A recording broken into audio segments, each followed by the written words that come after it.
Good evening. Welcome to the planning board meeting for July 15th. As with all of these online meetings, I'm going to begin with the roll call. Beth DeLeo. Here. Andy Gardner. Anne. Yes, here. Thank you. Tanya Hartford is absent. Leah McGavern is absent. Rick Tainter. Here. MJ Verde. Here. Don Walters. Here. Is Alden on yet? Not yet. He is not yet, but I will stay tuned. Okay, so for the moment he's absent and Actually, it looks like he just arrived, and I'm just making sure he's listed as a panelist.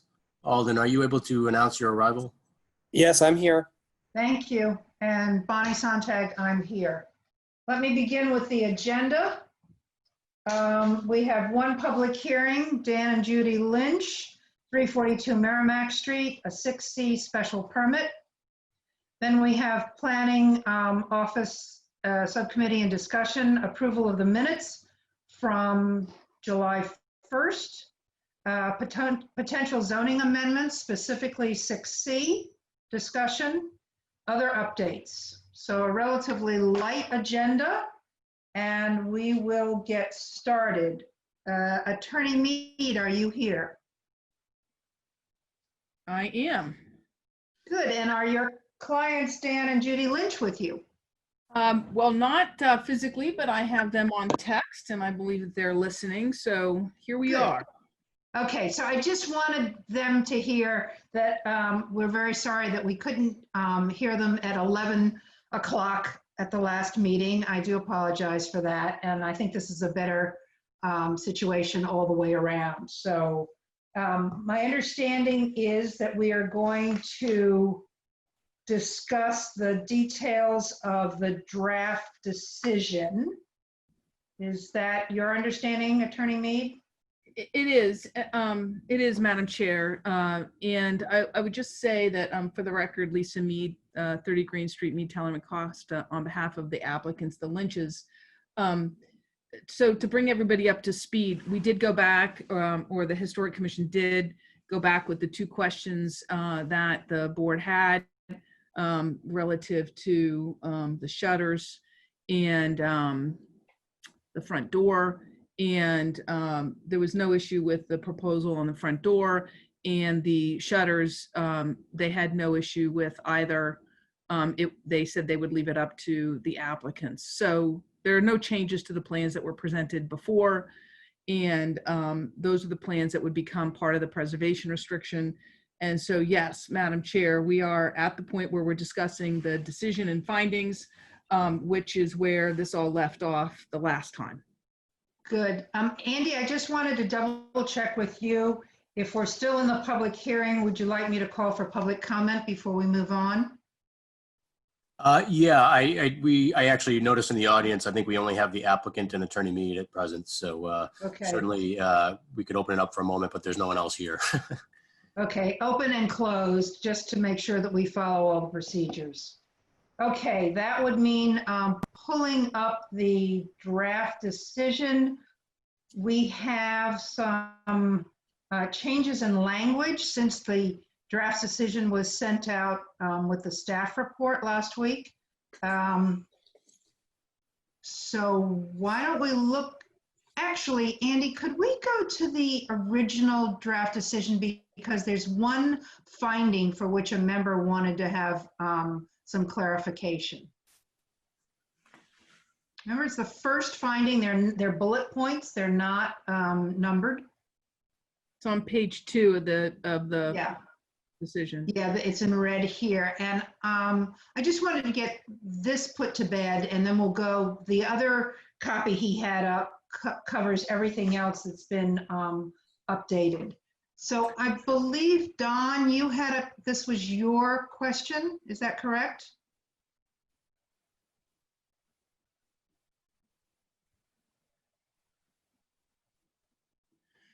Maybe he's muted. So my question with respect to this one, Bonnie, and all, it says that the lot is conforming, and I wasn't sure whether, with respect to this addition, whether it was still conforming or it would have been conforming subject to a dimensional variance by the ZBA. That was the question I had. Because the finding requires that the applicant include a conceptual by right development plan, meaning no variances, no special permits, just the way it could be built. So yes, can you speak to that, please? Yes, absolutely. So indeed, it is a pre-existing non-conforming lot, but to put an addition on the rear would not require a variance, Mr. Walters. An addition on the rear could be configured, so it wouldn't even require a special permit. So it would certainly not require variance. We did get a variance for that rear setback on the new house because of putting it closer to the street at the request of the board, but we could put an addition on this house without a variance for sure. And it's already a two-family use. And again, I surely don't, I understand the two-family. I guess my question was on the extension in the back, and just for my own edification, I should know this, like I'm breathing now, my apologies, is because you're not increasing the nonconformity with respect to increasing in the back, you're not limited by the 500 square feet. You can make it as long as you, as far as you wanted to, until you finally hit the rear setback or some other dimensional control, lot area coverage or something, or something else. Am I correct, either Lisa and or Andy or anyone else in the board for that matter? No, no, we would limit it. It would have to, so first of all, it's already a two-family use, and so there's already 2 units in there. And we could increase it by 1,000 square feet. That would be 500 per unit. And you could do that without either a special permit or a variance. Correct. So you are limited to 1,000 square feet. That was my only question. And you know, we can go on. It's not material right now. It was just the way it was by right. It was by right only for up to 1,000 feet, not to the same size that they're putting a second facility on, or second structure. That was my only point, but we don't need to belabor it, Bonnie. Okay, so yeah, they can put forward a by right plan that doesn't go beyond the total of 1,000 square feet. Yeah, good. But thank you for bringing it up. It's part of our education and we can all benefit from that. The rest of the changes then, or the clarification of language, will be on the other document, Andy, that you did pull up, and we can look at that now. Yeah. I had asked for language to be added to the special permit finding 9 because it was just left off. And so this is just clarifying that the proposed use shall not be conducted in a manner, et cetera, et cetera. That's straightforward, I believe. Andy, I would appreciate it, since you came up with this language after we discussed it at the preparatory meeting, to walk us through this. And I don't know, Attorney Mead, if you were part of any of this. Did you have some changes in language in this section as well? So Andy did talk to me about this because we have been going back and forth relative to the discussion at the last meeting. So he did talk to me about it, and you know, myself and my clients are fine with this, and so I'll have Andy walk you through it because I think it recognizes the burdensome nature of the preservation restriction process, but B, protects the city and the board at the same time, making sure that the process is in fact engaged in. So Andy, I'll let you go through it if that's what the chair would prefer. Sure. Yeah. You know, I agree with Attorney Mead. What we're trying to do here is based on a number of different factors related to the preservation restriction, which is the core public benefit that's coming with this 6C grant of special permit, the things we're trying to balance here, and this is what these two conditions are intended to accomplish. And I think that it would be good for us to use this structure going forward where there is a preservation restriction involved. What we're trying to do is basically make sure that people are moving ahead, applicants are moving ahead, in this case, this particular applicant, moving ahead with getting a final drafted perpetual preservation restriction that is ready and has been submitted to the Massachusetts Historical Commission, as well as the local commission, of course, because what we've seen over the years is that those things are not always followed up on in a timely manner. That being said, I agree with Attorney Mead, the process of getting a preservation restriction reviewed and approved by the state, in addition to the local commission, is a time-consuming process, and there's just inherent monthly delays. So it's unfortunate, but that's just the way it is. So because of that, what we're trying to do here is make sure that the applicant moves ahead with preparing that draft document, because that is something within their control. But allow the construction work for the project to proceed in compliance with the stipulations that would be in that PR and that the Historic Commission has already outlined, which is what's underneath condition number 2 there. It's the bullet list underneath with the letters. That is to sort of balance out the time frame that's involved with Massachusetts Historical Commission review, and the applicants need to make some sort of progress in their project. Having talked to Jennifer Blanchet, our zoning administrator, we were in agreement that that's a reasonable balance of those issues and something that she deals with on a regular basis in reviewing, the issuance of building permits. So the bottom line, I guess, is that special condition number 2, obviously the sub-bullet list speaks to the preservation restriction elements that the Historic Commission had recommended. And the important part of number 2 is it basically requires that prior to the grant of any occupancy permit for the second unit, where the applicant gets the benefit of that special permit, the preservation restriction that's final and reviewed by Mass Historical, that has to be recorded. And we also feel that that's a reasonable time frame, because even if construction work is going ahead with the bullet list of items underneath, in compliance with those, that would be subject to the special permit in the interim, the same sort of conditions, it would allow the preservation restriction to be reviewed by Mass Historical and have it routed back and forth, get all the signatures, and have that recorded at the registry. So we're basically trying to balance out the applicant's need to move ahead with some of the work that's involved with the project, while recognizing that there needs to be compliance with the PR terms, and we ultimately need a PR on record. Madam Chair, if I could, just to let folks know, for those members who haven't been through this process before, to understand what goes into the preservation restriction. So certainly the preservation restriction substance and body is a prescribed form by Mass Historic, and there are typically some changes to it, but there's some significant description and work that has to go in related to the house that's being preserved and the property. And then there is a very specific method by which photographs are supposed to be taken and labeled and laid upon the document.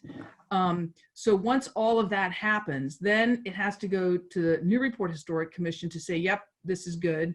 And once that happens, it goes to Mass Historic. And they can take, and this is not an exaggeration, and it's not their fault, they are incredibly understaffed. And I think this is, basically 1 or 2 people review all of these for the entire Commonwealth. They can take 1 to 4 months to review a document to get it back to you. And typically they have changes. And then those have to be made, and then it goes back to them again. And then the second review might be a little bit shorter, but a little bit is relative. So it might not take 4 months, it might take 3 months. And then when it comes back, if it's ready, it has to go back to the Historic Commission, which has to then vote on it and sign it. And then it has to go to the City Council, who has to review it, vote on it, and sign it. And as you know, those processes includes a referral to a subcommittee and then back out to the full council. Then it has to go to the mayor, who has to sign it. Then it has to come back to us and go back to the Historic Commission, Mass Historic Commission, who then also has to execute it. And that might take about a month or so. So it's a significant process. And I think that this is a fair process, but it also protects the city in making sure that it's moving forward. Thank you very much. I didn't know it was all that back and forth, so thank you for that explanation. Board members, any other additions, comments on this draft decision? I had a couple of very small points that I'd like to raise. On 2B, talking about the front portico, I think the word should be shall rather than may in that location, because otherwise it leaves it open as to not removing it and not restoring the front elevation. This is Andy, and having attended the Historic Commission meetings, I think the commission felt that either scenario might have been appropriate or reasonable. But given that the applicant's proposing to remove it here, I agree that it would be fine to change it to shall, and I wouldn't think the applicant would object. I don't know if Attorney Mead could speak to that. That's our preference, so we don't have a problem with that. And the second point was on G, and it's just a grammatical issue. The way it reads, the front of the house may have all shutters removed or may remain in place, which means the front of the house may remain in place. So I think what it means, it should say the shutters on the front of the house may be removed or may remain in place. We're fine with that too. Just a clarification, because we don't want to leave things ambiguous. We won't be removing the front of the house. Yeah, I know. Thank you. Anybody else? So I'd like a motion, please. I move to, was it a move to approve or is it a move to? Well, I didn't say. Do I usually say? I was going to start leaving it open for everybody. Motion to approve. May I have a motion to approve, please? So moved. Rick, thank you. And second? Second, Ann. Thank you, Anne. And I'll call roll. Alden Clark, I abstain. Beth Delisle, Yes. Ann Gardner, Yes. Rick Tainter, Yes. MJ Verde. I assume I can be a yes, because we did not Yes. talk about it last time, correct? No, we did not. Okay, yes. Don Walters, Yes. Bonnie Sontag, yes. You have your approved decision. Thank you very much, Madam Chair, and thank you for having it be before 11 o'clock.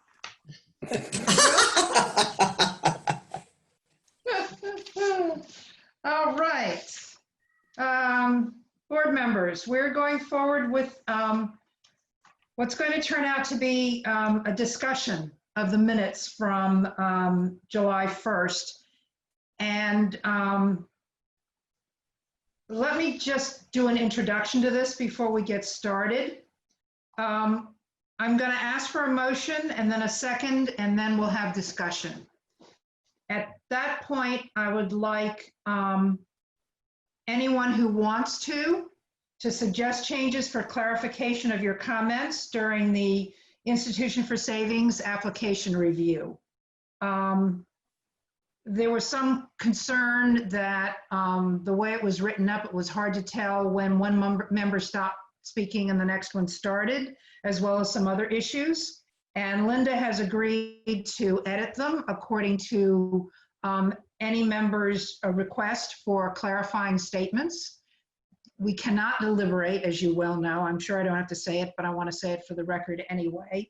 And after we're finished tonight, tonight or tomorrow, submit any change of language to Linda and where it should go into the document so she knows where your comments should be and what they should replace. And she will also have access to the recording so she can double check, because she can tell from, you know, the voices, and we usually say our name, who is starting to say what at what point.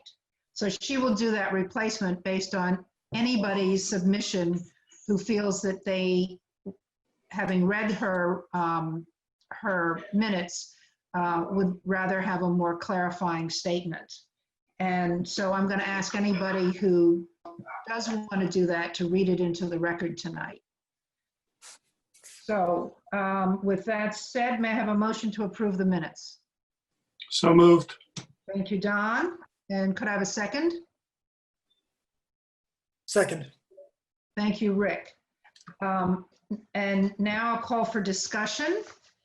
And we don't have to go in order of the comments, but I thought I'd kick it off because I had made a statement at the very beginning of our round of discussions to clarify or to explain the regulations that were in place and under which we were reviewing the application.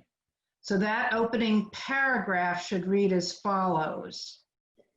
And I'm at this point, because I'm acting in my role as chair, I'm going to recommend that my name be used, but that is not what we're going to, we'll continue with a member said, unless you feel otherwise. But at this point, I'd like to say, Chair Sontag explains zoning regulations relevant to the application. The DOD ordinance takes precedent over the underlying zoning for the special permit. Site plan review is relevant because more than 1,000 square feet is being added. The applicant falls within the B2 dimensional controls that allow 40-foot heights and 0 setbacks. The proposed addition meets all requirements for the zoning zone, for the zoning district.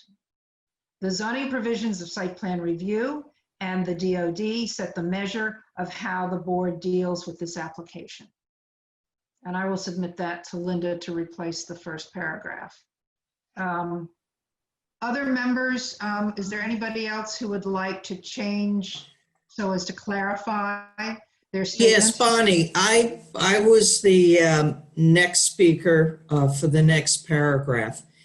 And I only have 3 very simple changes that, Linda, I hope you could take tonight. Is Linda with us? She is, but she's typing, so it's hard for her Okay. to. Hi, Ann. I Yeah. can. You just need to give me a minute to call up the draft. Okay, thank you. It's page 9. 7-1 notes, institution for savings. All right, so I extracted the institution for savings from the draft just for this purpose, so I don't have page numbers. Let me just get Oh. oriented. All right, he presented, Bonnie did her thing, right. Yeah, it's right after Bonnie's comments. All right, there's Glenn Richards, there's public comments, hold on. Right at the end of public comment, closed for the evening. Yep, Yeah. so And- member comments. all right, that's Bonnie's paragraph. And then if you go to the next one, for the DOD special permit findings, Yes, okay. If you would, in that sentence, change the proposed design will impair, change that to could. all right, the proposed design will, and Yeah. Andy, you want me to attribute this to your name? It doesn't matter. You don't have to, but I would strike will and say could, because I believe I was just I think suggesting. we already, okay, I had Okay. could, Yeah, could and take out will. okay. And then if you can move down to the 5th line, Let me just highlight that so I can see it. Yep, 5th line, okay, the applicant, yep. okay, instead of should review, Mm-hmm. the applicant might review their program for the space to evaluate if everything is truly essential to their, I would strike the whole rest of that sentence, and after to their, simply put financial viability. Because Got it. that was my point. Did they need everything in that building for their future financial viability, which they said over and over again? So Okay. did you get that, Linda? I have could impair, might review, and financial viability. Thank you. You're welcome. Chair Sontag, this is Andy. I'd like to make a suggestion wherever possible. I think, I know that Linda in the past has taken, I think she still takes notes according to who's spoken. She may have merged some of these things together in paragraphs at prior requests. But I think it makes sense going forward for all the minutes to attribute comments to which member might have said them. It makes it a lot clearer in the future as to how things if the paragraphs don't say that in some way, it becomes hard to distinguish who is saying what. Okay, I have no problem. I think all of the comments in that paragraph reflected mine, so. Can I go back? Thank you, Ann. Can I go back to Andy's comment? There are two different issues here. One is separating out one member's comments from another. And we've continued to do that most recently by saying a member said, another member said, a member said. So that would take care of that problem. The other issue is for years, we haven't identified who said what. And I'd like to hear other people's comments about that. Are there any downsides to putting our names in or positives for putting our individual names in? Could I have some comment on that, please? No, I'm happy to start off. It seems to me if it's a public hearing and we make a comment, it's okay for me if the public reads it and understands it was my comment versus someone else's without, they don't know which member, or they could not remember, or they were not at the meeting, so they wanted to perhaps understand which member. So I'm okay with it, but I'll go with the flow. Yeah, I think it's a good idea. I think that most other public boards do that. And yeah, I think we should. And I agree. I think it's sometimes confusing if two members say something slightly different or even very different, and it sounds like we're contradicting ourselves. So I think it's better to have the comments attributed to the person. I would agree. So can I just say one thing? They'll be attributed to the person who first says it. Because I know I miss all the time, but I try not to repeat it when you say the same things. You should though. I mean, Oh, so okay. because with the public, we ask them to say, I agree with, what's been said before or with an individual, because it gives weight to that comment. Mm-hmm. So I'm glad we're having this conversation because I think it's important if three members agree on one point and then others disagree or they don't care or whatever. It helps us when it comes time to, when it gets controversial, to make a decision. Okay. Okay, everybody? Oh, so that's good. All right. Please don't do Chair Sontag. It sounds like my comments are more important. So just put, if you want to just go with last names or I don't know what's appropriate, but just treat me like another member when you're listing, if you don't mind. Except Okay. in this case where I made a statement for the board. Okay. Okay, clarification, edits from other members, please. Anybody else? Well, going on to the next paragraph after Ann's paragraph, and there's a section, I think that's largely me talking there, and then there's a section which I think is Attorney Mead responding. I think or somebody from the It applicant. couldn't be because I'm sorry to interrupt. We only gave our statements without any interruption. I did that on purpose. Okay, so in that case, I don't know, there's this section about being careful, talking about parking issues and a perspective placing the building in the back of the site makes the historic. That's Tanya. I think that was the next Tanya. speaker. Okay. And I have Tanya's comments. And so if you do yours, I'll do Tanya's afterward. Because I think it was all in one paragraph. That was where the confusion. That's where the confusion was. Okay. Okay. So Yeah, I just had some very small kind of clarification questions. I don't think you want to go through them all unless you do. I mean, they're not major things. well, I mean, if they're minor enough, you just write it up and give it to Yeah, I've done Linda, that. and she'll replace wherever it's necessary. Yeah, I've done that. Okay. And I All have, And Rick, I'm sure that paragraph is all you because it's the longest paragraph. And the most insightful as well. Of course. Okay, All right. So which line ends your statement? So I know where to start Tanya's. I think it's the one that says there is a clear alternative. And I actually drafted what I thought I said, which is there's a clear alternative that might solve everybody's problems regarding the special permit and should be considered. But it's that one. So the one that begins the neighborhood should be careful is not mine. Do you have that, Linda? Okay. Rick, Yeah, are you talking about changes that I don't have from you yet? Your no, I statement? sent them yesterday. Okay. I have your statements, and which paragraph is you again? The planning, well, I don't remember saying the planning board had never seen this amount of opposition. Okay, so Ann 2 or said 3 that. I minutes. think I said that. Okay, So I'll just move that up to the previous paragraph and start with the use is completely appropriate. I think so, yes. Okay.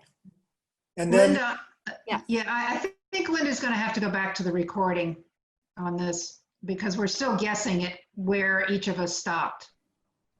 Yeah, and Bonnie, if I may, and again, I think just be sure we're all exactly on the same page. The thing that had bothered me the most, that I started to do this when I sent this to Linda, and I stopped. Linda, every time it says members, as in it says members to the integrated expansion with it was paramount. This proposal does not do that. Again, I think we have to say what member did it or a member, because when it says members, it almost seems to imply consensus or some interim decision, et cetera, by the board. And I know that's not the intent of you, Linda, nor anyone else in the board. So again, I guess what I'm saying, but every time it says the word members, let's be sure it says what member or take out the plural.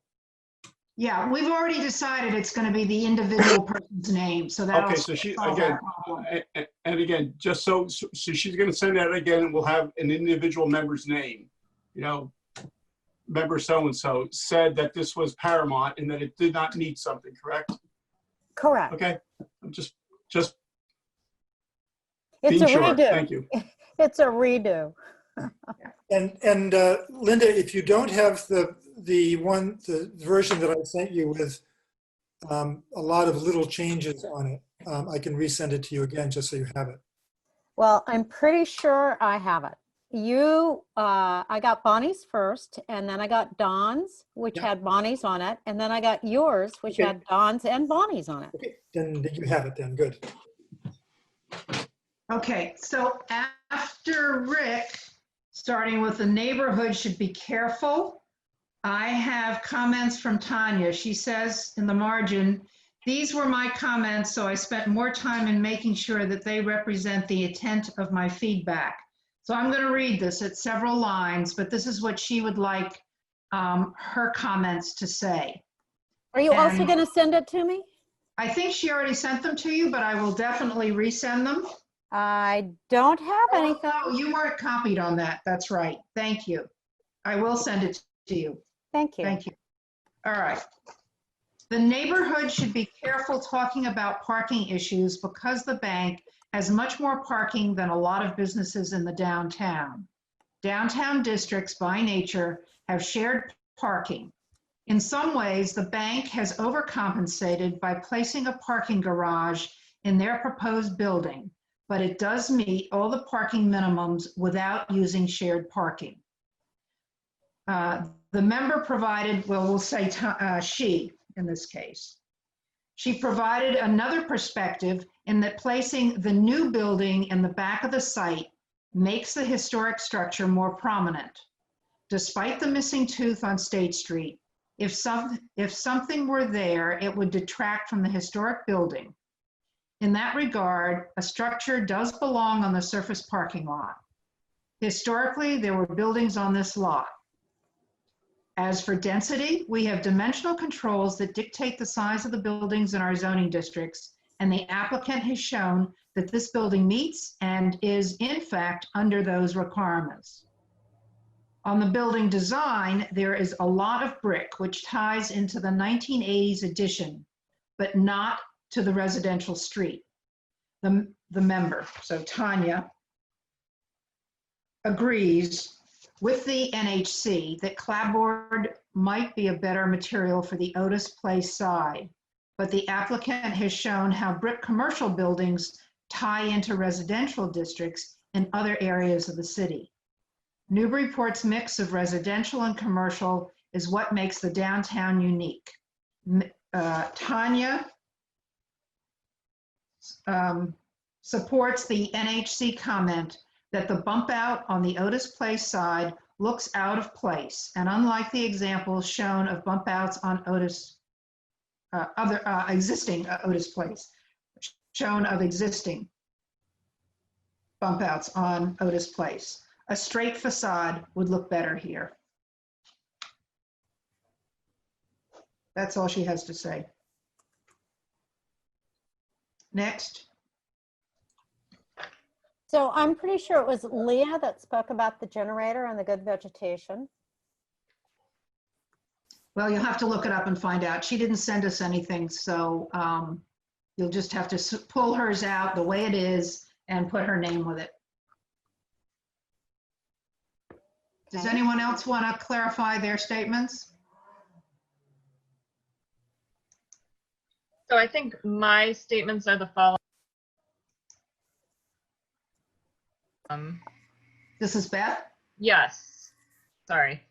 Yeah, I need to go back and listen to see if this accurately captures what I was trying to get at. I will do that, and if there's any changes, I'll send them to Linda. Okay. I don't think I have anything hugely substantive.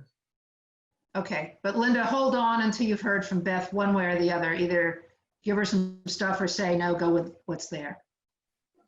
That's not a problem. This is going to be a revised draft, and I would assume that you'd want to look at it again and before you vote on it. No, I don't think so. Okay. No, this is all considered, written input, just like we did with the previous draft decision for the applicant. So, Okay. although most of that was already written, I don't think we need to do that.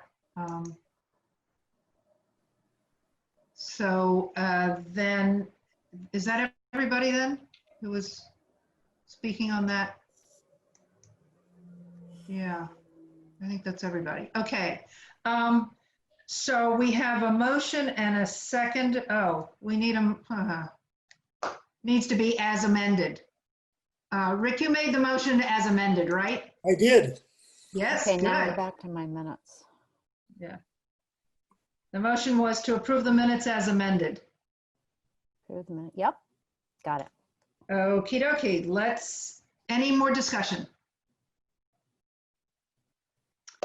All right, I'll take a roll call on this. Alden, I'll abstain. Beth, Yes. Anne, Yes.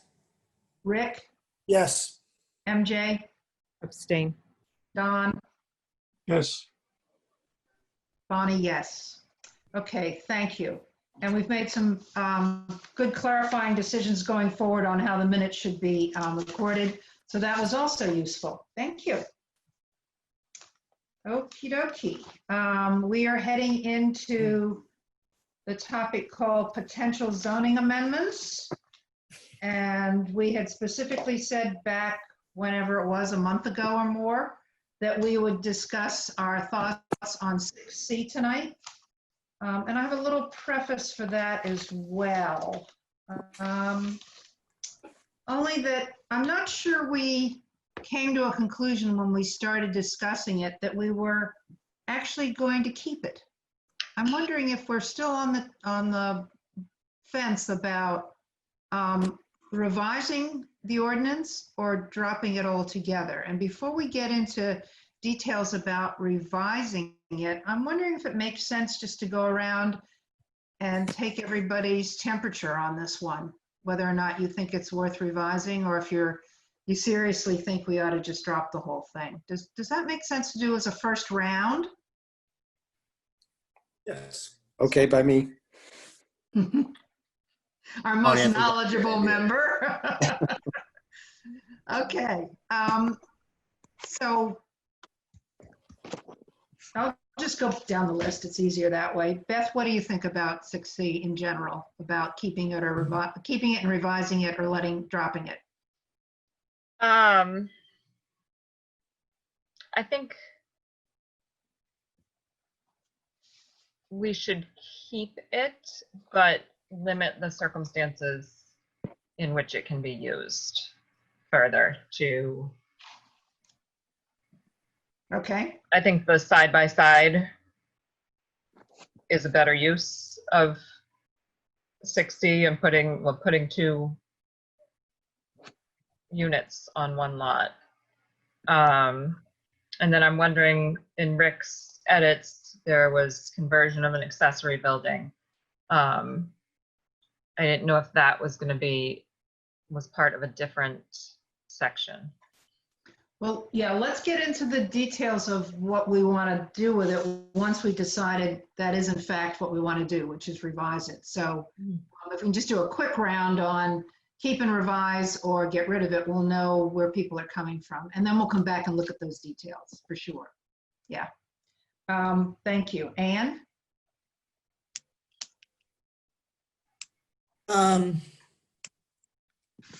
The biggest problem I have is when we've approved projects with a house behind a house. I just don't think that works. Although I do think within the existing 6C language, we could deny an application because it doesn't fit in with the character of the neighborhood, which is what we did on the recent one on Merrimack Street. The one we just approved tonight is probably one of the best examples I can think of a 6C. It just works on that particular lot. I do think it's a benefit to have that building under Mass Historic. And I guess my question is, could that have come about without 6C? Certainly we couldn't have had the authority to, impose the, the preservation restriction. But aside from that, if we eliminated 6C, how could that applicant have done what they did, which I think really fits in nicely to that neighborhood? Well, I suppose they could have subdivided and just hived it off. And then it would have been developed as a separate lot. But they wouldn't have had the restriction on the historic No, building. absolutely not. So That's it. I think that's one of probably the only benefit. We're not going to get any affordable housing out of it or protection of natural resource, whatever that means. But it is nice, I think, to have some long-term restrictions on historic buildings in our community. I mean, I think that's so much of what Newburyport is. So again, my question, and I don't know if Andy has an opinion or Rick, could what we did tonight have been done any other way? This is Andy. I'm happy to speak to just the things that come to mind for me. One is, this provision starts off by clarifying what happens if someone wants to do two structures on one lot. I think there's still benefit to allowing that sort of flexibility, although I have no problem if it's by discretionary permit to make sure it's good in context. There was another 6C that the board looked at relatively recently where there was discussion about whether it made sense to have a house way at the back that didn't really fit with the form of development in the neighborhood. And I thought that was a good look at the criteria for granting of a special permit. Not just is there a public benefit being proposed, by a preservation restriction, but also is this particular project appropriate in the neighborhood? And those are both things the board should look at. So I think it makes sense to allow the flexibility of a second structure on a lot. I actually think there is still benefit to having this particular provision so that there's some level of, design review, essentially what happens for any proposed modifications as a result of needing the special permit. What I have seen over the years, and Bonnie has been looking at this longer probably than anybody here, but the public benefits sections, which is the A through C that you see on the list there, the affordable housing doesn't come up very frequently. The open space one rarely comes up as well. The PRs, the preservation restrictions, are the ones that come up most frequently. And there was discussion in the recent past about the fact that in the demolition control district that folks can't as easily demolish an entire structure as they might have previously. So while there isn't as much of a concern about the wholesale demolition of a building, there is still benefit, I think, to ensuring that there's a preservation restriction or some sort of design restrictions on the exterior of a facade to make sure that it is compatible or matches the historic design, of the structure and so forth. So I guess those are generic. So Andy, to answer my question, could we have done what we did tonight without the 6C? So you would not have been able to put the preservation restriction as a requirement on what they were doing there, depending on whether or not this provision was rewritten to allow, a second structure on a lot. I presume that might be the outcome of any edit to the section. But if you would not have the authority to impose the preservation restriction without this section, and so that's one reason why I think there's still some benefit to the board having that ability. I also question whether we would have been able to do this, whether they would have been able to get 2 conforming lots out of that existing lot. And would that be possible, or is that? No, you're right. I don't think so. Yeah, I don't think they have the frontage on the back. So they would have had to get a variance, and the variance would have taken it away, basically all authority away from the planning board. Hey, Rick, to just follow up on that, and I was going to answer when it's appropriate. I guess it's now appropriate to answer your question, Anne. God bless you. I God bless me. No, me. Sorry. That was Bonnie. God bless you, Bonnie. To the point, the ZBA could grant dimensional variances such that the lot could be subdivided. Furthermore, ZBA, to the best of my knowledge, could provide stipulations similar to what we could have done for a historic preservation. Whether they would do it is a different story. And I surely would agree, to the extent that was followed, then that control goes to the ZBA and not to the planning board. Yeah, this is Andy. I agree with what Don has just put forward. Okay, we're having a free-for-all on this.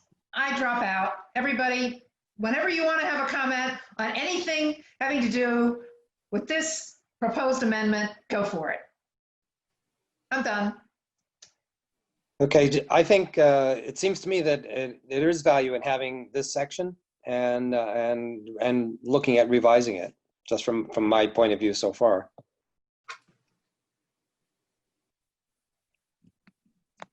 So my concern is that although the language seems to imply that we're only allowing one more dwelling, in fact, in the past, it's been used to allow multiple dwellings and multiple dwelling units.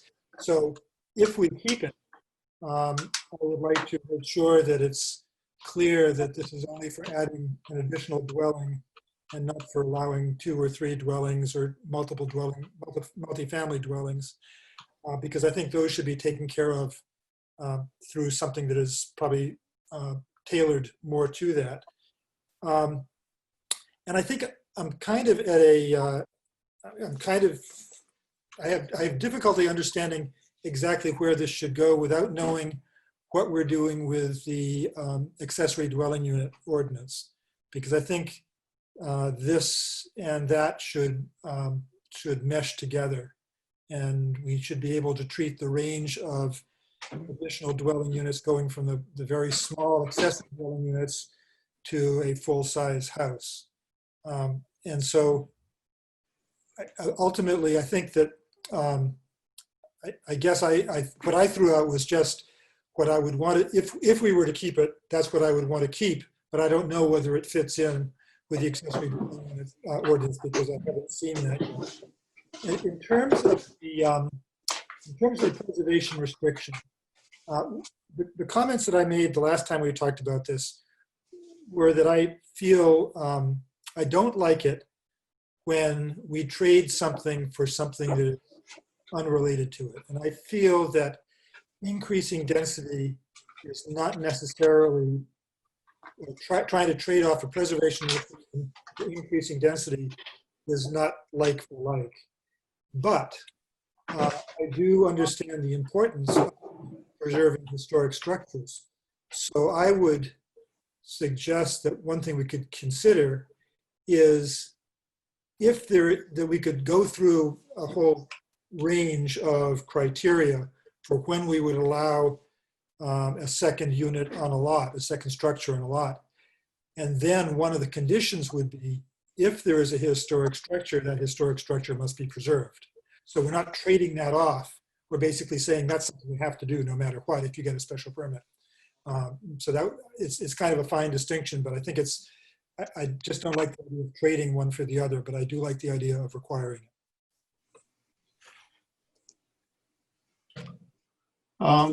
I've got a couple of comments on this, and part of them, Rick, was based on your email that you had sent around earlier, or Bonnie did. Thank you for getting us all started. It was a bit unclear to me whether, Rick, your comments or more importantly, overall, when there is an ADU, if there is a 6C, does that mean that a 6C will take the place of an ADU, or could you have a 6C, i.e. another structure? And then also 2 ADUs. My sense is that because generally a 6C unit, separate unit, is larger, we would allow one or the other. You cannot double dip, so to speak. That's my first comment or thought. The second one is I wasn't sure. Again, Rick, to your comment, I understand the historic part, but if there was no historic element to be saved, I was assuming that you still feel that there should be some type of contribution to the city for allowing some increased density on that particular lot. And if not, that's okay. I will just tell you, my thought has always been, if the developer is getting a significant increase in value, and I don't think it's fair to the city, whether it's the fabric, the character, whatever, of the neighborhood, for that developer to get all of that money as compared to providing some of it back to the neighborhood or the city. So I guess those are my first 2 comments right now. And I guess, I'm sorry, the third is with respect to having side-by-side, I think Ann brought up a good point. I think maybe it's side-by-side, and if it's on a corner lot, so to speak, or where it has existing road frontage, because if it's just side-by-side, and we would not be able to approve what you mentioned was probably one of the better examples you saw. But if we also include it or on an existing private or public right-of-way, perhaps that would be one way that we could provide some incremental flexibility. Just throwing some stuff against the wall. Thanks, Bonnie. I saw the early ADU draft language, which I did not like at all. I find it extraordinarily restrictive in terms of limiting not only square footage, but 1 bedroom for the AD unit and only 1 bathroom. Anyway, so no, I don't think it's a replication to have ADU in what we've seen under the CC. They are larger housing units, and I personally think those units should not be as tiny as currently proposed. Anyway, I see them as different.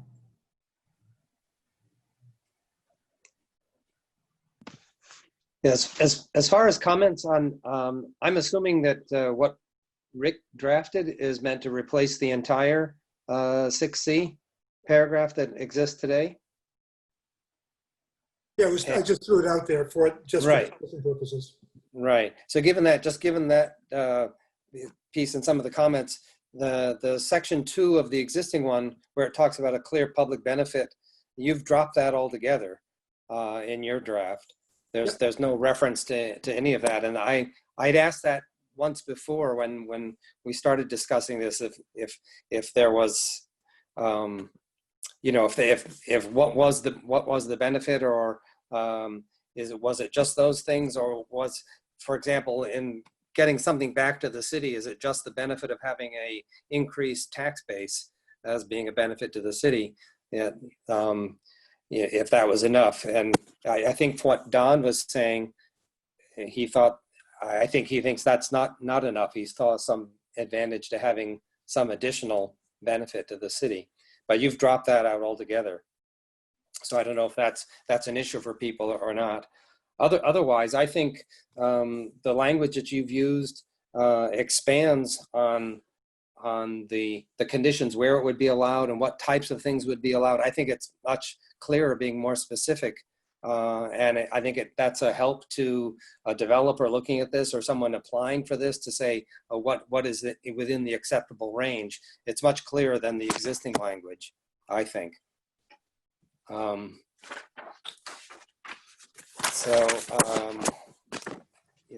So basically, otherwise, the other 4 criteria that from the original language, you have some pieces of it in your draft, which I think is good, and as I said, I think it makes it clearer.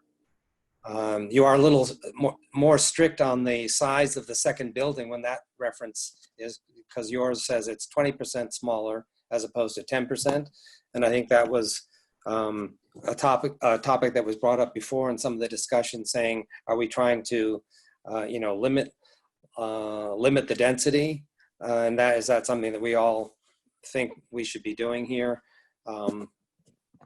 And I think your language is more specific on the whole located entirely within the envelope language, where you specify what's allowed, and some of your points, I think, says it's not quite entirely within the envelope if you had a dormer or whatever, but it limits the size, and again, it's more specific, which I think is helpful. I don't know if these issues have come up, but just from my newer perspective on this, that's what it seemed to me. There's also more leeway on the side-by-side setback, where the existing language just seems to say side-by-side, and you're more specific with the 10 feet, within 10 feet of the setback. I noticed that the original one had the plan providing adequate access language, and you don't really mention that in your redraft. And I just wondered if that was covered elsewhere, if it was covered in the subdivision language that's referred to in your draft. Again, I'm not familiar with all the other provisions, so I'm not sure if that's something that needs to be in there, or if it's covered by some of the other language by following existing regulations for subdivisions and so forth that you mentioned. And again, I just talked about how, yeah, it delineates the planning board criteria, for example, in item 2C, which I think is good. Gives more information to anyone that's trying to utilize this section. The only other comment I had, it no longer refers back to the 10H.7 and 10H.8 special permit and the process for that. And I don't know if this is just assumed, since you mentioned special permit in some of the intro language of yours, so that of course it would fall under that. So I didn't know if that was an issue. I assume those still apply, and I think we're assuming that, but I don't know if people are concerned that we don't specifically refer back to that as part of getting a special permit.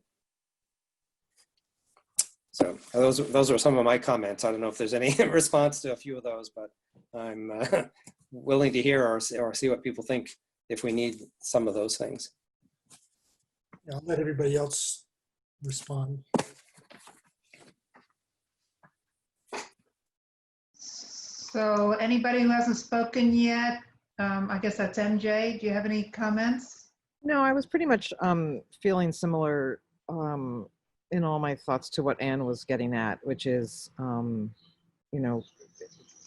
when are the cases going to come up that we can make this, or should this go away? Because there are cases that come up that seems like we get stuck having to take on this preservation issue. Like Rick said, the affordable housing and the conservation or Don resources don't come up. So I think Rick's rewrite is much more thorough. So I was a little bit more on the fence before about getting rid of it, but I think actually keeping it gives us a little bit more control. So that's my general comment. So it sounds like then you, just building on what you said for everybody, we're okay with revising it, keeping it and revising it, and making it work for us as the permit granting authority. Is that a fair statement? It's me. Yes. Yes. Okay. So, Anne, you're looking, I'm going to use this, you're being thoughtful looking. Let's hear it. I know it doesn't happen that often. No. I'm glad I can see you because I can't see everybody at once. You know, I also think that as a board, we are more confident about denying 6C applications, which was not necessarily true in the past. So I feel a lot more comfortable that we can say no to something that really wouldn't work, like the Merrimack Street one.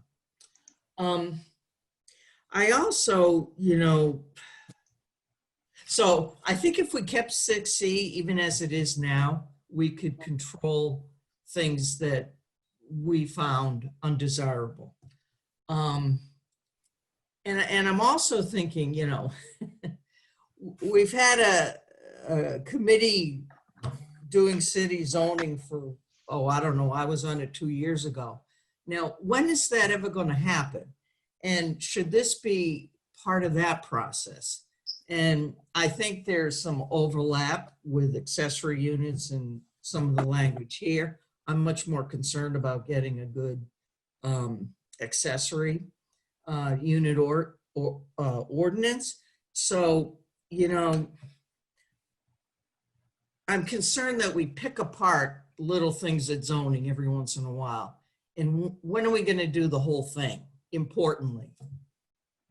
Andy, would you please speak to that as clearly as you possibly can at this point?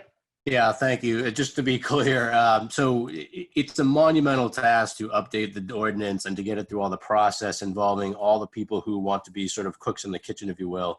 So what has happened with that project is we got a fair amount of the rewrite done, and then we got bogged down with these other, as Ann mentioned, these piecemeal amendments that come forward with things that I don't necessarily always think are the most urgent issues, but we've been trying to do a comprehensive update to the ordinance to clarify terms and so forth.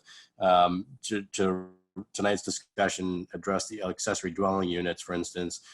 There wasn't consensus in the zoning advisory committee on the 6C portion. I think there was deference to the planning board to figure what would make sense. So we have components. We've been talking with, Jennifer and I have been talking with Councilor Eigenman, working to bring forward a chunk of the rewrite that we have worked on. Of course, you would have to weigh in on that with your public hearing, but that would allow us to get at least a portion of the rewrite through some of the framework, and then we could work on remaining sections. The problem that we run into the most is when we start working on a section, because it's integrally tied to other sections, when we start working on those, we start circling back on other terms and things.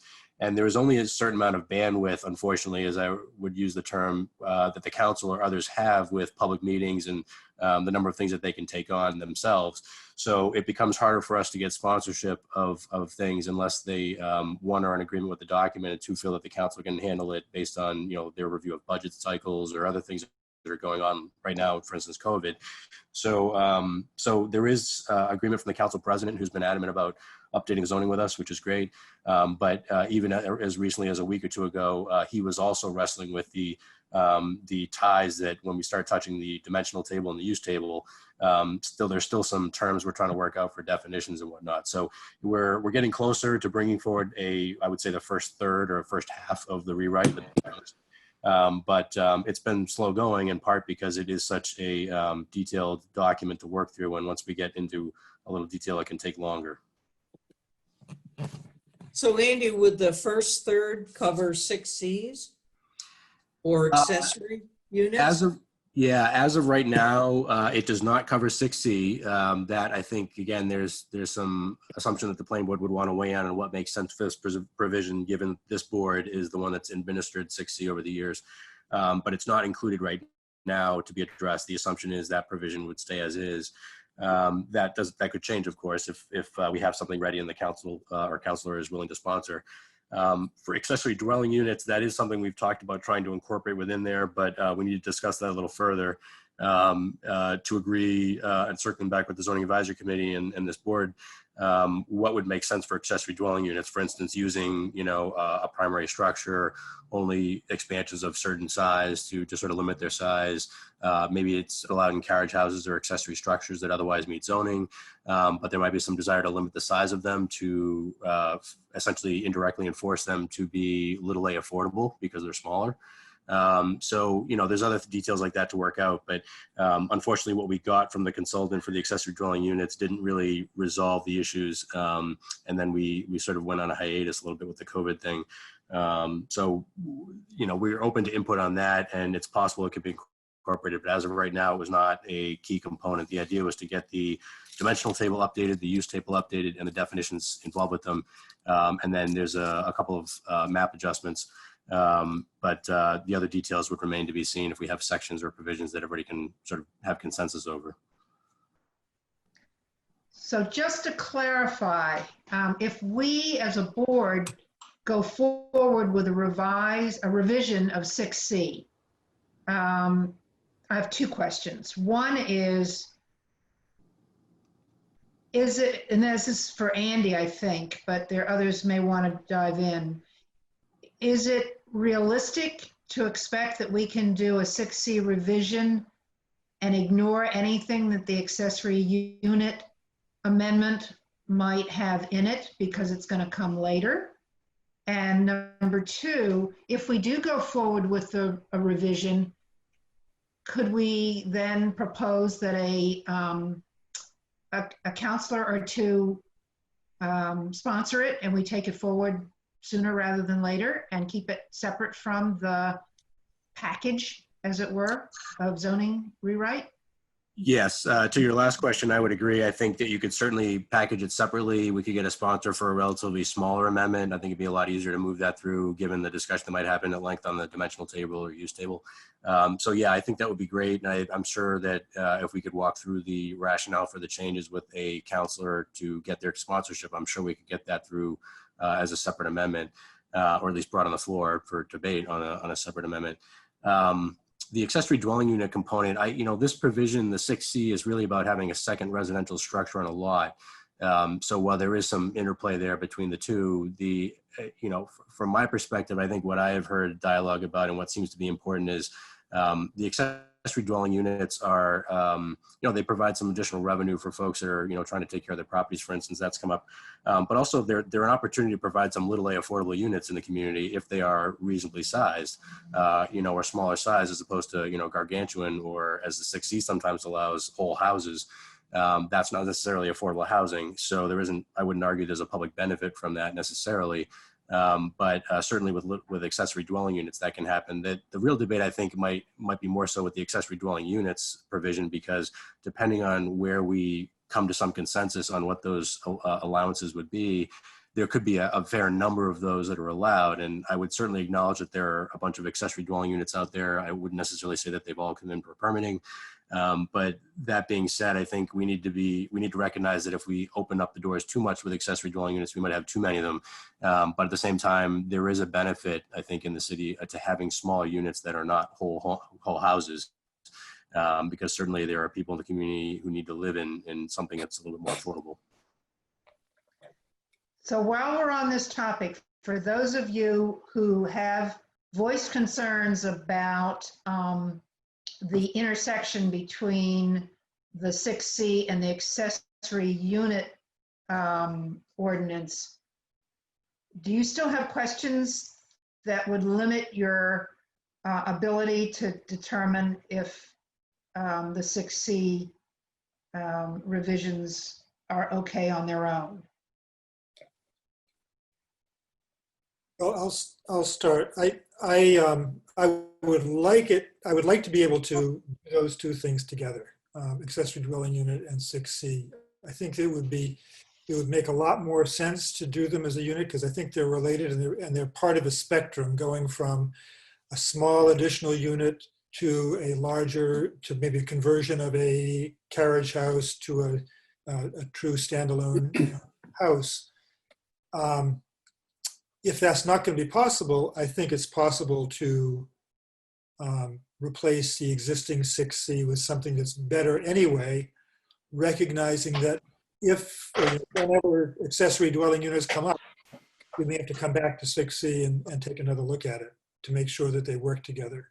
I think in short, I guess, without accessory dwelling units, I think we can easily improve 6C. And at some point in the future, if accessory dwelling units are ever enacted, then we may want to look back at 6C and see if there's further work that needs to be done. This is Andy. If I might suggest that, I know your next meeting might be lengthy for another project, but perhaps the meeting after that, if the chair and board feels comfortable, we could add to that agenda the discussion of both the 6C, circling back on this, but also a draft accessory dwelling units ordinance. Jennifer and I can finish up our review of what we got from Community Opportunities Group and try to incorporate the adjustments we felt were necessary so that we could then have that discussion here. And obviously there's the sort of zoning advisory committee. It's a composition of council members and ZBA members and planning board members and staff, but to basically at least have that discussion of, as Rick's mentioned, both accessory dwelling units and whatever edits you feel are appropriate for 6C, including or not including the draft that Rick put together.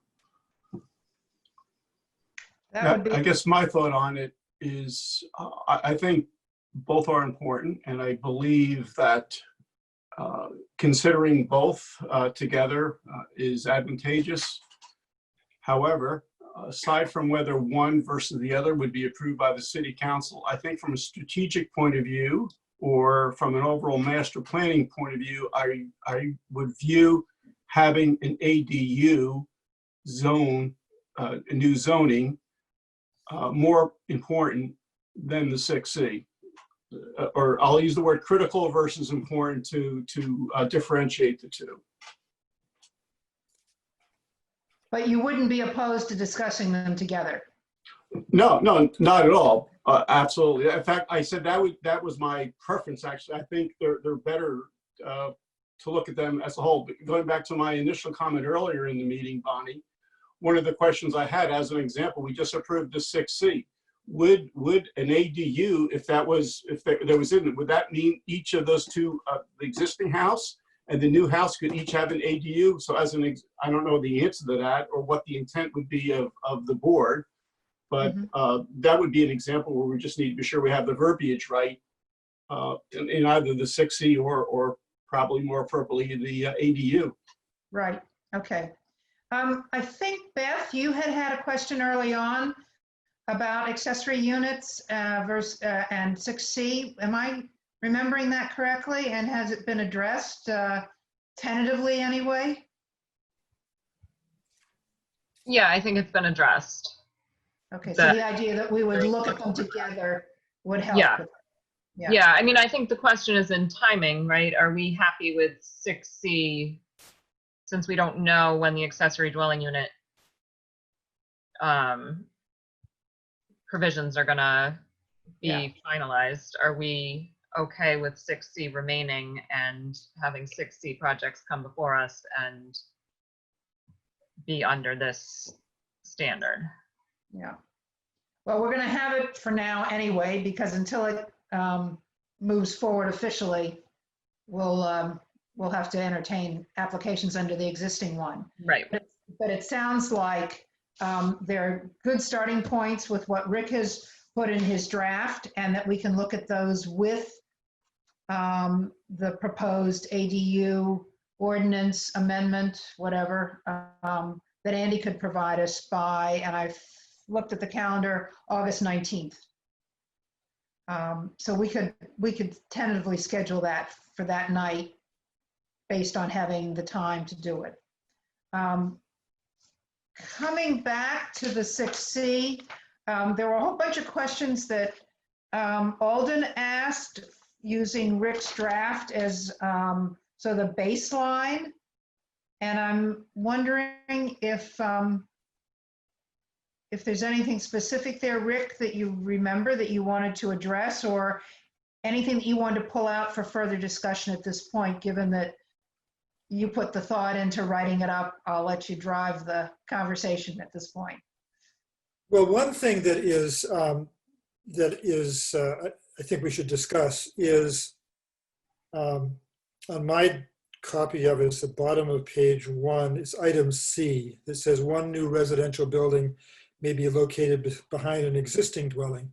I'm not sure whether I agree with that at all. I just threw it in there because that's what we've been allowing, and I wanted to throw that out for discussion. If it were me, I would cut that out altogether, but I didn't want to. I wanted to give people the option of thinking about that. So that's On my copy, Rick, I have next to that a big question mark, and then next to that I have why. Because Yeah. I think that's what's gotten us in the most trouble in the past in terms of, and that's what I think this community is really sick and tired of, and what they refer to as infill. Yeah. Is this house behind a house, which does not follow the historical housing patterns of our community. So I would take that out. we should. It's like we're sitting next to each other. Or do we want to have something that refers to access? Is it the access issue that, See, the thing we approved tonight, they weren't next to each other, but they Right. were fabulous because they'll both have different street fronts. You know what I mean? I mean, that one made a lot of sense. So that's a good point. So yeah, I don't want to get too restrictive, but I do want to try to get at what we've been struggling with. And I guess I felt that, so to the question that Alden asked about removing the access, whatever the wording was, providing, the plan provides adequate ways for furnishing access to each site.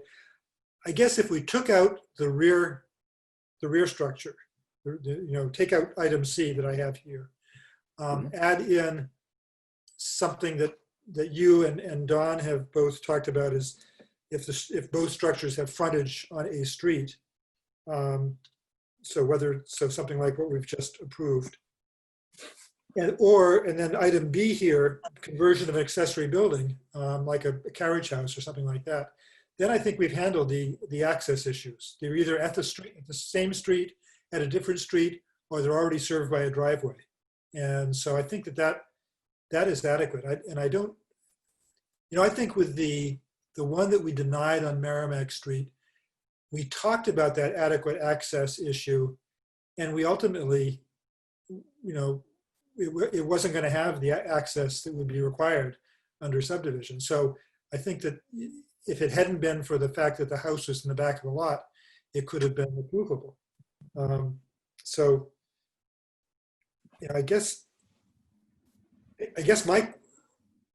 think we're talking about a lot of the same things. So a limited scale, so not more than one additional dwelling structure. I think we need to resolve the question that Don asked about, can you pile 2 accessory dwelling units on 2 dwellings? So you end up with 4 units. And then talk about the options for layout. Just one comment on what I thought I heard from some of the discussion previously was the reason for the section C, which you just talked about potentially getting rid of, having the second unit behind the other, was the idea was having it be limited in size, and that was a way to try to encourage more affordable housing rather than a large kind of thing. I thought that was sort of the point of that, and limiting the size of it. And so I don't know if people were concerned about that there's no provision if we're trying to enforce creating more affordable housing. I think Andy was referring to the accessory dwelling unit ordinance to promote smaller sized units, not 6C. Yeah. That's correct. Yeah, and I think the reason for the smaller unit now has to do with it being subsidiary, has it to do with it being behind the existing house. If we get rid of that part of the ordinance, then we don't have to have necessarily, unless we want to, a restriction on the size. And I agree with that. And I think that the other point that I was making is if we if you had a subsidiary requirement, say it's 10% less or 20% less, that can still be a pretty big house if you're adding it to a big house. So that was what we were talking about at that one we denied, which was that it certainly met the 10% less, but it was still a big house in a backyard. So I think that if we didn't have the backyard option, that if the only backyard option we allowed was an existing accessory structure like a carriage house, then I think you wouldn't have the same concerns about impacting community character and density. Right. And then Right. the subsidiary requirement would go away in the 6C, but the piece about providing more small A affordable could then be handled under the accessory dwelling unit amendment. Yes. So we still don't drop that when the affordable housing people come down on us. But speaking Well, of, I'd like to still keep that open because I think there are a lot of benefits to accessory dwelling units that are greater than 500 square feet with one bathroom. So, no, I'm I not going to give that up.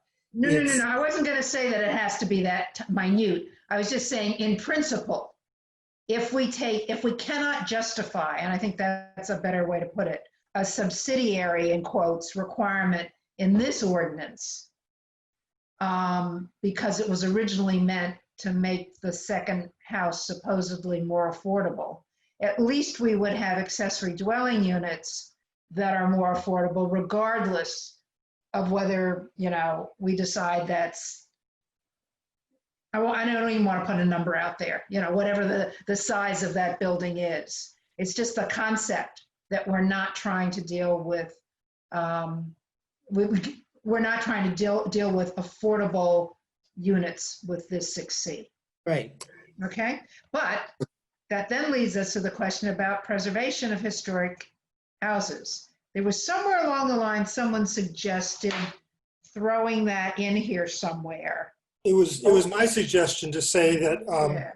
that not have it as part of a trade-off, but just have it as a requirement that if there's a historic structure, it must be preserved.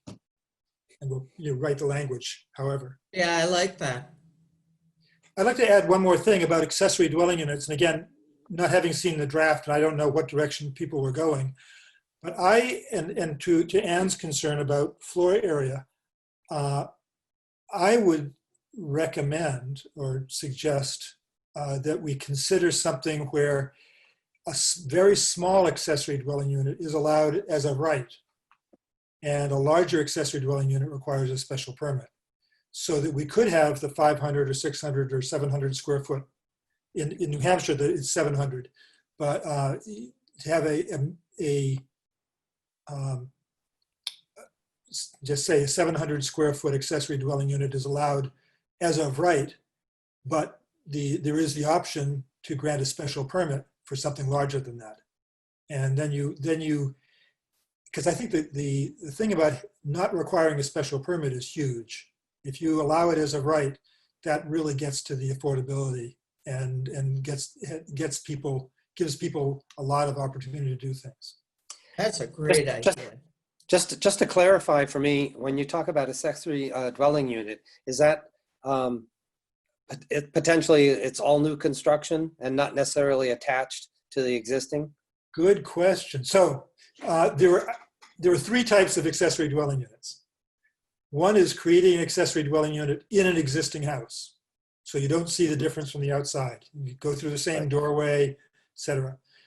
The next one is adding an extension onto a house, a small addition onto a house. And then the third one is building something new. And you can, whatever zoning you write, can address 1, 2, or 3 of those. You don't have to go, so you could say, we don't care what happens inside the 4 walls of your existing house. You can chop it up and create an accessory dwelling unit and rent that out and do that by right. There are issues around that relating to public safety. There may be some health requirements, some sprinkling requirements, that sort of thing. So I don't know the details of that. That's something that that Jennifer would have to advise us on. But you could certainly do that and allow that by right. You could allow somebody to put an extension on their house up to a certain size and allow them to do that by right also.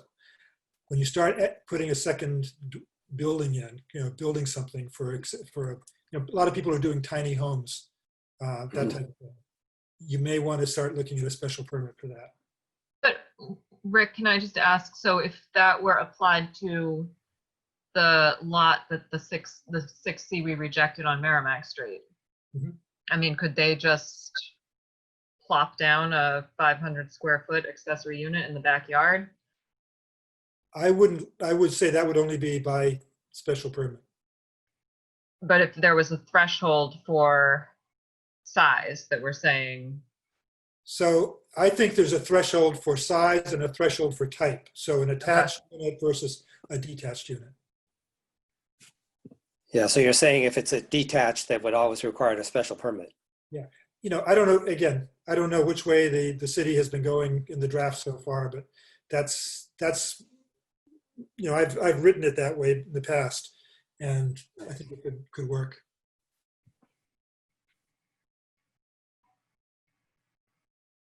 Rick, I have a question on your 4B.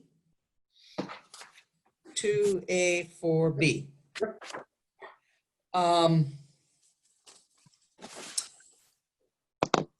Okay, so here we're talking about an accessory building, such as garage, the converted building shall not be increased in height. Now, I have a house with an attached garage, and my garage roof line is much lower than my house roof line. Why wouldn't I want to be able to go up a little higher on my existing garage? If you have an attached garage, it's not a separate building. So it would be expanding your house.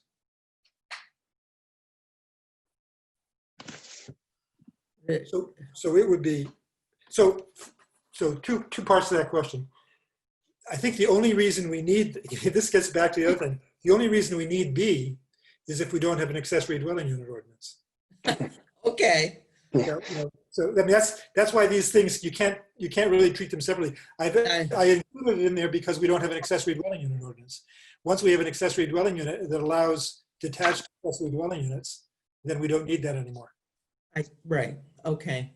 And when you say at the end here, dormers, porches, decks, not exceeding 300 square feet, the 300 square feet refers to the dormers, porches, or decks, correct?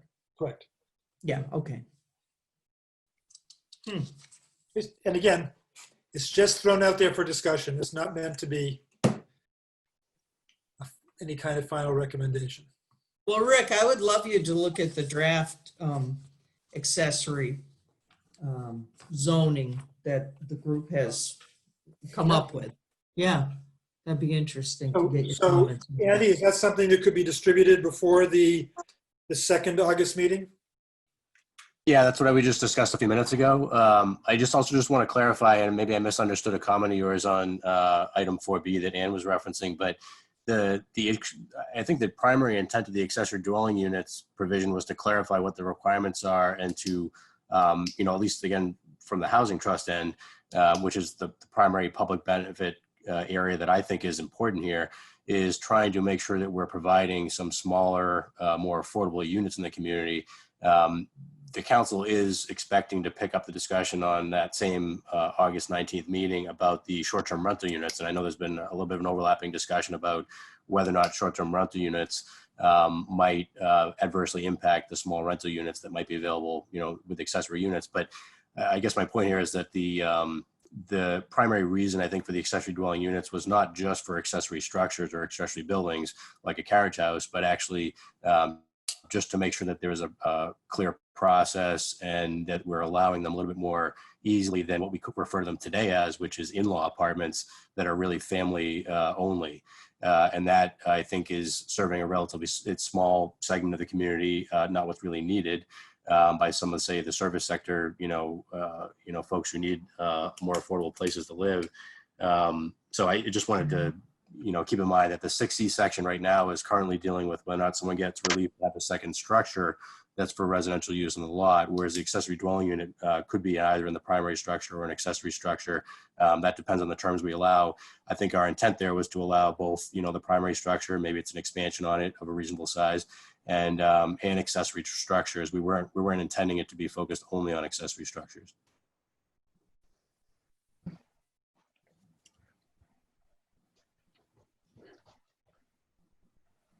Anything else on 6C tonight? Rick, would you propose to make any additions to your still very rough draft revision before the 19th, or you want to leave it the way it is until we see the rough draft of the ADU document? Well, I think we could address the separate street frontage question. Yeah. That's one thing. I would be happy to cut out that 4C, allowing something in the back unless people have a strong desire to keep it in. Well, that goes with what you just said. There could be a back-to-back like we just had on Merrimack and Merrimack Court or whatever it's called back there. But you would word it differently. Yeah. So it's a replacement for that one, basically. And then I would also, could throw in the bit about preserving an existing historic structure. Yeah, I like that.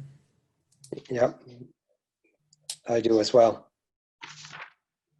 Okay, well, that's enough. Oh, and the third thing, there was a question here about this referring only to two single-family dwellings. And I think my assumption is that everybody agrees with you on that. That we're going to handle multiple units with something else or something that is already on the books. But this is referring to just 2 units on a property, on one parcel.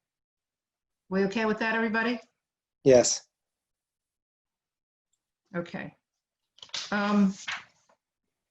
This is good. I'm glad Andy brought up short-term rental units. We're trying to get the counselors to agree to have an online public hearing on it for the 19th of August. And he's working on getting a working group together before that to clean up what we know is already sort of dangling participles in that, so that there's a cleaner, rough draft for public consumption. If we don't hold it that night, at least that's the deadline by which we'd like to have a working party look at it. And I'm wondering, do we have anybody from the planning board besides me working on that particular amendment? Or was it only as part of the zoning advisory committee? Yeah, my recollection was you did not have any other members besides yourself, Bonnie. So this is a request to ask anybody who would like to. We could have one other person join this working group with the 2 sponsoring counselors and staff to look at that, what we left last summer as the rough draft of the ADU, and try to clarify some points in it and make it a cleaner draft going forward. Would anyone like to work on that? It would be outside of. Are you saying ADU, Bonnie, or are you saying short-term rentals? I meant short-term rentals. I'm so sorry. Thank you. I need somebody to join me in this session to work on short-term rental before it gets brought to the public. Anybody want to do that? I don't know what time of day or night it'll be, but just need I would like to have another board member with me on it.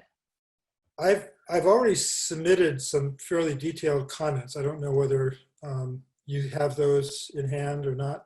I have no idea where they are. Yeah, I'm happy to do it. I'm always happy to work on something. Bonnie, is it possible to send out, what the current draft is, as well as Rick's comments, and then have us Ask Andy. provide any He's- comments he's on that? holding it. I do Yeah, not- I, I I've do not spoken even with- have an electronic version of it, so Andy has to answer that. Yep, I've spoken with, in the last couple of days, I spoke with Councilor McCauley, Jim McCauley, who's one of the primary sponsors of the ordinance, Charlie Tonter being the other, as well as Councilor Eigenman, who's interested in taking a look at the language there and assisting with trying to address some of the issues that had come up previously months ago before COVID hit, when we were working on trying to address the concerns that were raised during, public comment. So they are planning on circling back with me and us then forwarding on to the group here an updated version of that. So you may want to hold off looking at the version that the council received originally, because there's going to be an updated version in the next couple of days or a week or two to look at that should be a better version. Okay, I guess it all depends on if it's the next couple of days or a week or two or three. Yeah. I also want to say, I think that there's going to be a lot of public comment on short-term rental units. And on that point, I want as much information as I can get, as quickly as I can get. So, that I can think. And then secondly, we shouldn't overload our agenda that night, because I think people have great interest in the topic. Well, Andy, can you clarify? Oh, and what about the question? Can I read Rick's comments? Yeah, I guess, Rick, we can just confirm that these are comments that were some time back, so we can work with you just to make sure we're sending out those comments to the whole board. And I'm sorry, was there another question? I know, Bonnie, you were going to ask a question. Yeah, I'm getting really confused. August 19th, Andy, is the date to which the last time short-term rentals was continued. Correct. Are you And- not saying that they are going to be ready with a draft and forget this working group? And they're gonna No. Yeah, sorry, to be clear, the intention is to have the working group circle back together again, like you mentioned earlier, but to do that before the 19th of August, looking at that updated version to work through that and then distribute that to everybody, all the counselors and all the planning board members to look at on the 19th. So I would say in the next week or so, we're probably going to, have set the time for that meeting, and we'll probably see the version coming from the counselors, the updated version to look at. Then, say a few days later, that version, assuming we're on the same page, to be sent out to the rest of the group so that everybody has a version that's more recent to look at on the 19th. And they are, in fact, interested, although Bonnie mentioned earlier, they were resistant several weeks or months back to having a zoning hearing on something that was more complicated or controversial. They wanted to deal with something small like the DOD fence amendment we just did. But now they're getting comfortable, I would say more comfortable knowing that COVID is probably going to limit physical meetings for a while. They're more comfortable with the idea of moving ahead with substantive amendments that may or may not be controversial. So Andy, will the public have opportunity to review that before the 19th? That really depends. I'm not sure that there'll be a lengthy amount of time. It could be as a matter of a week or so, depending on how things line up. A week is fine. This is A not week gonna is work. fine, but people really need to be able to, get this and review it and think about it. I'm with Yeah, Andy. well, that may be one reason why on the 19th you want to suggest a continuance to some other date to get more Yes. time to digest. Yes. I had also suggested to the counselors, because I think it's of note, I had also suggested that we re-advertise. So I talked to Diane, we're putting together to get out an ad to re-advertise that hearing. While it may not be statutorily required, I think given the importance of this particular ordinance to a number of parties, it made sense, I think, to me to make sure the community was aware we're back with an online meeting to discuss the same ordinance. So, in the least, we won't get complaints that people weren't aware or couldn't have been aware. So, so we're re-advertising it, and maybe Bonnie, you're thinking along those lines. It might make sense to digest it, but Councilor Eigenman and Councilor McCauley may want to move ahead on the 19th with the discussion, but it may not be where everybody else is on the same page with that document, given that they've had a shorter amount of time to review it. Yeah, this is where the problem is. They want to revise it and they want to push it through. Meanwhile, you and I have talked about, and you've even asked them to pull together a working committee of a broader range of people with a broader knowledge about what the implications are, to do a real revision of the existing draft. And they want to, either way, that gives us 3 weeks. If we wanted to have it ready, or maybe it's 4, I don't know, but a week before the 19th, so that it can be posted, people can review it, and then they're going to start the hearing on the 19th.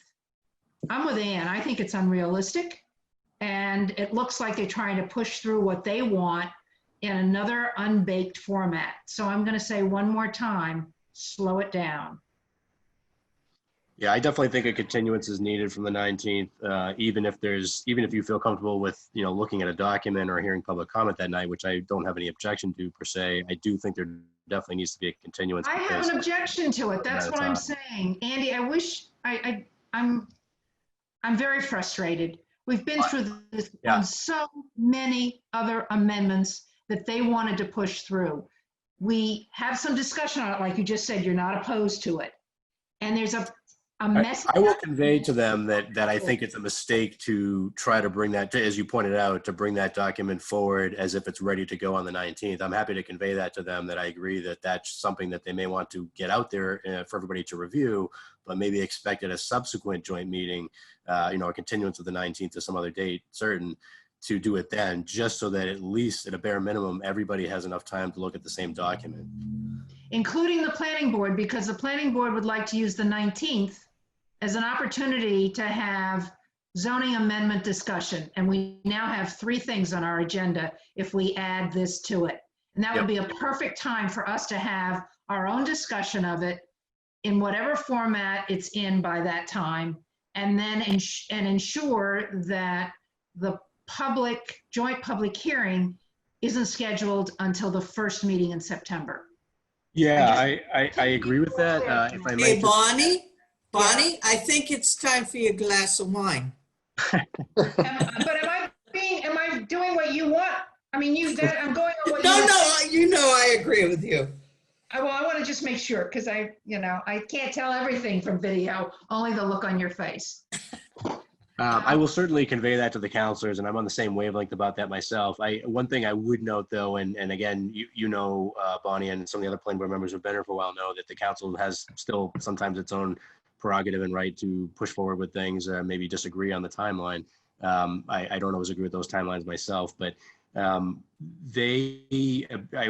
was worth noting for your context here that part of the reason why they may be a little bit resistant, although I will have that discussion with them for sure, they may be a little bit resistant to not having some discussion on the 19th about it, even if it's a late, version that's been distributed, is because, unfortunately, Councilor Agaman had an exchange with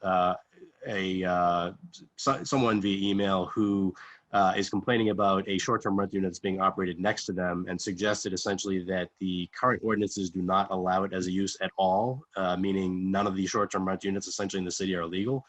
I'm not sure I agree with that interpretation of the ordinance. I think that there is some case law on that I think is on point and makes sense, but I think it's quite a drastic position to take that the zoning administrators should shut down a short-term rental unit right now when we have a bunch of these and interested parties, that it might be a better way of dealing with it to get a short-term rental units ordinance on the books. So unfortunately, because that party was encouraged to essentially appeal and intervene to try to shut down one short-term rental unit, they may have a desire to make sure that the planning board here and the city council are discussing the short-term rental unit as soon as possible, because it's been on the back burner for a while. This is really unfortunate that they have put it off and put it off. And now all of a sudden, because something's come up, they're going to have a knee-jerk reaction and try to put a half-baked zoning ordinance, a zoning ordinance that hasn't been fully vetted by the planning board, which they could care less about anyway. But in the end, it will be doing zoning in public one more time. And that's the last time I'm going to say that.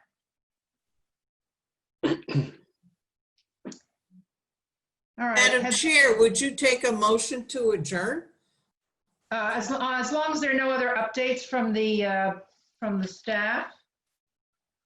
Are there any other updates? No, I may reach out to a few of you just to talk individually about the Institution for Savings project. You know, I don't have any other particular updates to spend time with you on this evening. Why would you reach out to a few people? Well, I'd like to reach all of you, but I know some of you had some particularly more stronger, clearer points that you were concerned about at the last meeting. And so I wanted to walk through some of that with each of you without necessarily deliberating on it tonight.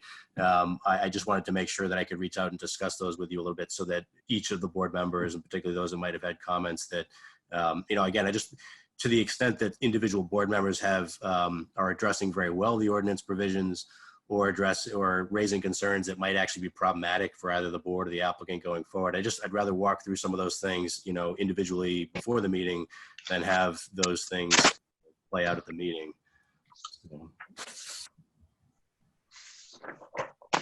And can I confirm, Rick, you were volunteering if we do have a working group on short-term rentals to join me? Yes, Okay. unless anybody else wants to do it. I don't hear a groundswell or see a bunch of hands going up. I'll assume that now that Rick is joining us then. Okay. So, And if we have a meeting, fine. If you don't hear anything about it, then you know counselors are doing their thing. And we'll see it on the 19th. All right, motion to adjourn, please. So moved, Ann. Second, Second, Alden? I'll take a roll call on that. Alden, Yes. Beth, Yes. Ann, Yes. Rick, Yes. MJ. MJ, on adjourning. She's With us? muted and she doesn't know it. I can see her lips moving. She said yes. Don Walters, Yes. Bonnie, yes. All right, we are adjourned. Thank you very much. Sorry about that. Right. Thank you. Bye, everybody. Good night, everybody. Thanks, everybody.